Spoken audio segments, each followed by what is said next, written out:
Assalamualaikum warahmatullahi wabarakatuh. Saya Nova Mirdapa dari kelas sore semester 7 dengan NPM 216120103031 ingin mempresentasikan dengan judul Etika dan Tanggung Jawab Sosial dalam Bisnis Internasional. Etika sebagai keyakinan pribadi individu mengenai apakah suatu keputusan, perilaku, atau tindakan adalah sesuatu yang benar atau salah. Oleh karena itu, apa yang merupakan perilaku etis bervariasi dari satu orang ke orang lain.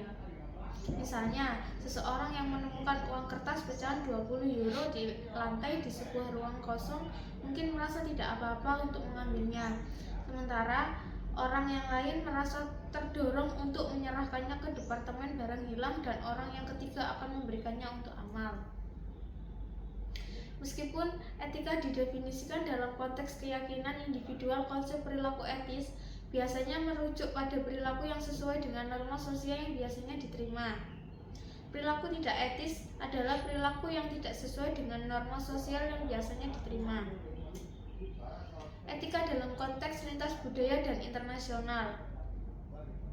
Cara yang tepat untuk mencirikan perilaku etis dalam konteks lintas budaya dan internasional adalah dalam hal yang pertama, bagaimana organisasi memperlakukan karyawannya.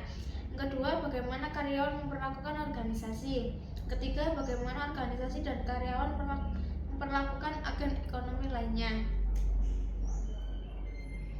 Bagaimana organisasi memperlakukan karyawannya? Sebuah organisasi dapat berusaha untuk memperkerjakan orang terbaik, untuk memberikan banyak kesempatan menuju perkembangan keterampilan dan karir, untuk menawarkan kompensasi dan tunjangan yang layak, dan untuk menghormati hak dan harga diri pribadi dari setiap karyawan. Di sisi lain, sebuah perusahaan dapat merekrut dengan menggunakan kriteria yang merugikan atau pilih kasih, dapat secara sengaja membatasi kesempatan perkembangan, dapat memberikan kompensasi seminimum mungkin, dan dapat memperlakukan karyawan secara tidak berperasaan dan dengan tanpa mempertimbangkan harga diri pribadi. Kedua, bagaimana karyawan memperlakukan organisasi. Isu etis juga berhubungan dengan bagaimana karyawan memperlakukan organisasi. Dalam hubungan ini meliputi konflik kepentingan, kerahasiaan, dan kejujuran. Konflik kepentingan terjadi ketika sebuah keputusan berpotensi menguntungkan individu dengan kemungkinan untuk merugikan organisasi. Persepsi etis dari pentingnya konflik kepentingan bervariasi dari satu budaya ke budaya yang lain. Pertimbangkan contoh sederhana dari sebuah pemasok yang menawarkan hadiah kepada karyawan perusahaan. Beberapa perusahaan percaya bahwa hadiah seperti ini dapat menciptakan konflik kepentingan. Mereka khawatir bahwa karyawan tersebut akan mulai mendahulukan pemasok yang menawarkan hadiah yang terbaik dibandingkan dengan pemasok yang produknya terbaik bagi perusahaan. Untuk mencegah bahaya seperti ini, banyak perusahaan mempunyai kebijakan yang melarang pembeli mereka untuk menerima hadiah dari pemasok. Ketiga, bagaimana karyawan dan organisasi memperlakukan agen ekonomi lainnya. Perspektif utama ketiga untuk memandang etika melibatkan hubungan antara perusahaan dan karyawannya dengan agen ekonomi lainnya. Agen utama yang berkepentingan meliputi pelanggan, pesaing, pemegang saham, pemasok, dealer, dan sekitar pekerja. Perilaku antara organisasi dan agen-agen ini dapat dipengaruhi ambiguitas etis meliputi periklanan dan promosi, pengungkapan keuangan, pemesanan dan pembelian, pengiriman dan penggadaian, tawar-menawar dan negosiasi, dan hubungan bisnis lainnya. Sebagai contoh, bisnis dalam industri farmasi global semakin dikritik karena eskalasi yang cepat dari harga yang mereka tetapkan kepada obat terbaru dan terkuat. Perusahaan-perusahaan ini berargumen bahwa mereka perlu berinvestasi dalam jumlah besar dalam program riset dan pengembangan untuk mengembangkan obat-obatan baru, dan harga yang lebih tinggi dibutuhkan untuk menutup biaya ini. Namun, mengingat besarnya tingkat krisis kesehatan masyarakat yang mewabah beberapa wilayah di dunia seperti HIV/AIDS di sub-Sahara Afrika sejumlah aktivitas berargumen bahwa produsen farmasi harus menurunkan harga mereka atau melonggarkan perlindungan paten mereka sehingga pasien di negara-negara miskin mampu membeli obat-obatan yang dibutuhkan untuk mengobati penyakit tersebut. Pengelola perilaku etis lintas perbatasan. Etika terdapat dalam individu, tetapi banyak bisnis tetap berusaha keras untuk mengelola perilaku etis dari manajer dan karyawan mereka dengan secara jelas menetapkan bahwa mereka mengharapkan untuk terlibat dalam perilaku etis.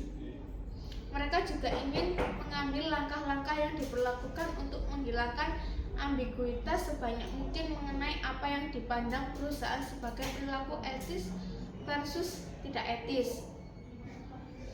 Cara yang paling umum untuk melakukannya adalah melalui penggunaan yang pertama, pedoman atau kode etika. Kedua, pelatihan etika, serta yang ketiga, praktik organisasi dan budaya perusahaan. Pedoman dan kode etik. Banyak perusahaan multinasional termasuk Toyota, Siemens, General Mills, dan Johnson telah menuliskan pedoman yang merinci bagaimana karyawan harus memperlakukan pemasok, pelanggan, pesaing, dan pemangku kepentingan lainnya.